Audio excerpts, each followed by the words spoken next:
Channels asks students, what's the most ridiculous excuse you've ever heard for missing class from a student? This one morning, I woke up and I was like, all right, guys, it's time for school. And he's like, nah, I'm not going. And I was like, why not? And he rolls over, looks at me, and he goes, had a bad dream. And he just goes back to bed. And I was like, okay, man, what about my business? I had a friend who couldn't get her hair right. She had a bad hair day, so yeah, guess she couldn't come to school.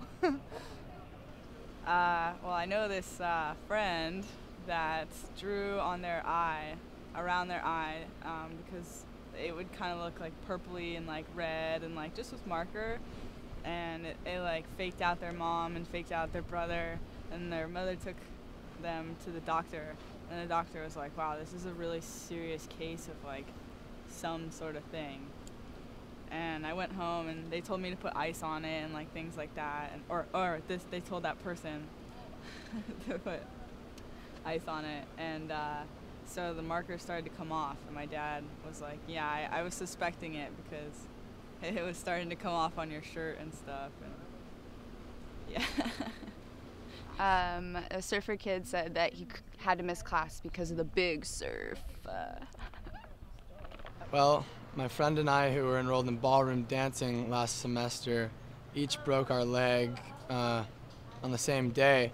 Separate incidents, we were not together. He tore his ACL, actually, and I snapped my fibula. And that was pretty funny. Most ridiculous excuse.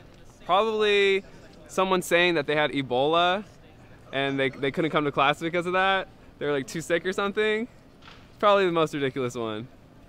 Probably that they actually had to do their homework for class. That their roommate was drunk and ripped up their homework. One of my roommates got really high and she was just too baked to go to class. For my friend, this happened like last week. He had a test that he'd been preparing for, and last second, he gets offered to go out. He decides to go out. He thinks, he'll control himself. He ends up waking up at someone else's house.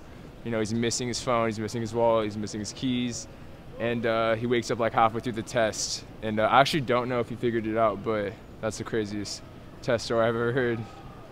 Kind of a fail.